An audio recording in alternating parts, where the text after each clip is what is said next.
এইবাৰ গোলাঘাটত 21টা জাতীয় জনগোষ্ঠীয় সংগঠনে দাবী পত্ৰ দিলে গোলাঘাটৰ জিলা আয়ুক্তক। অতিৰিক্ত আয়ুক্তৰ সৈতে আলোচনাত মিলিত হৈ অতি শীঘ্ৰে যাতে দাবী সম্বলিত পত্ৰৰ দফাসমূহ কাৰ্যকৰী হয় তাৰ বাবে গোলাঘাট জিলা প্ৰশাসনক আহ্বান জনায় 21টা জাতীয় জনগোষ্ঠীয় সংগঠনে।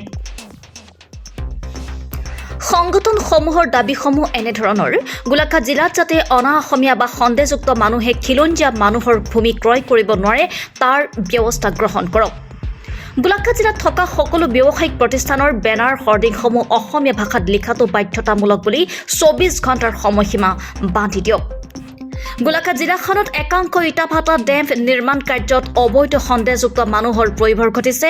সেইসকলৰ দ্বাৰা যাতে কোনো ধৰণৰ অসামাজিক কাৰ্যকলাপ কৰিব নোৱাৰে, সময় থাকোঁতে তেওঁলোকক চিনাক্ত কৰি গোলাঘাট জিলাৰ পৰা পঠিওৱাৰ ব্যৱস্থা কৰাৰ দাবীৰ লগতে 9 দফীয়া দাবী সম্বলিত পত্ৰৰ যোগেদি কঠোৰ স্থিতি গ্ৰহণ কৰাৰ কথা উল্লেখ কৰে সংগঠনসমূহে।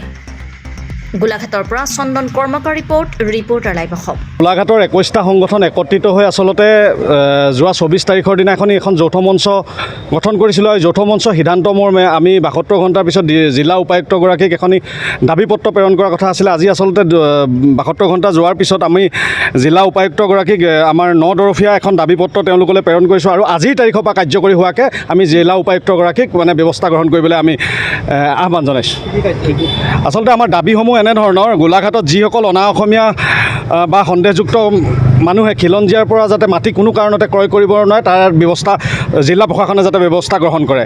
আমাৰ গোলাঘাটত জিলাখনত অনা অসমীয়া বা জিলাখনত অনা অসমীয়াৰ প্ৰতিখন ব্যৱসায় প্ৰতিষ্ঠানত শ্ৰম আইনৰ অনুযায়ী মজুৰি প্ৰদান কৰি কিন্তু 90% যুৱক যুৱতীক যাতে সংস্থাপন দিয়ে, এইটো আমাৰ দ্বিতীয় এটা দাবী।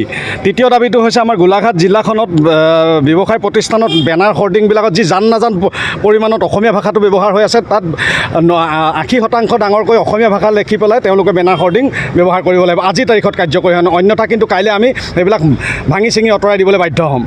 আৰু 4 নম্বৰটো হৈছে গোলাঘাট জিলাখনত একাংশ ইটাভাটা ডেম আৰু নিৰ্মাণ কাৰ্য যিসমূহ চলি আছে, সেই নিৰ্মাণ কাৰ্যসমূহত কিন্তু অবৈধ সন্দেহযুক্ত মিয়ামূলৰ একাংশ বনোৱা তাত লগাই থকা আমি দেখা পাইছোঁ। সেইসমূহ চিনাক্ত কৰি অতি শীঘ্ৰে গোলাঘাটৰ পৰা পঠাবৰ কাৰণে আমি জিলা প্ৰশাসনক আহ্বান জনাইছোঁ। আমাৰ পঞ্চমটো দাবী হৈছে পৌৰসভাৰ এলেকাত নিৰ্মাণ হৈ থকা প্ৰত্যেকখন দোকান পোহাৰত খিলঞ্জীয়া অসমীয়া মানুহে পাব লাগিব, তাৰ ব্যৱস্থা গ্ৰহণ কৰিবৰ কাৰণে আমি জিলা আয়ুক্তক আমি দাবী পত্ৰ প্ৰেৰণ কৰিছোঁ। 6 নম্বৰটো হৈছে গোলাঘাট জিলা বহিৰাজ্যৰ পাৱাৰ লুমৰ গামোচা যিসকল অসাধু ব্যৱসায় বিক্ৰী কৰি আছে তেওঁলোকৰ ওপৰত দৃষ্টান্তমূলক শাস্তি বিহিবৰ কাৰণে জিলা উপায়ুক্তক আমি আহ্বান জনাইছোঁ। গোলাঘাট জিলাখনত অৱস্থিত NRLৰ শোধনাগাৰত যোগ্যতাৰ ভিত্তিত প্ৰত্যেকজন যুৱক যুৱতীয়ে যাতে সংস্থাপন পায় তাৰ বাবে জিলা উপায়ুক্তগৰাকীয়ে হস্তক্ষেপত প্ৰত্যেকটো ব্যৱস্থা গ্ৰহণ কৰিবৰ কাৰণে আমি দাবী জনাইছোঁ। অনা অসমীয়া মানুহে যাতে গোলাঘাট জিলাখনত খিলঞ্জীয়া মানুহক শাৰীৰিক আৰু মানসিকভাৱে যাতে অত্যাচাৰ কৰিব নোৱাৰে তাৰ বাবে ব্যৱস্থা গ্ৰহণ কৰিবৰ কাৰণে আমি জিলা আয়ুক্তগৰাকীক আহ্বান জনাইছোঁ।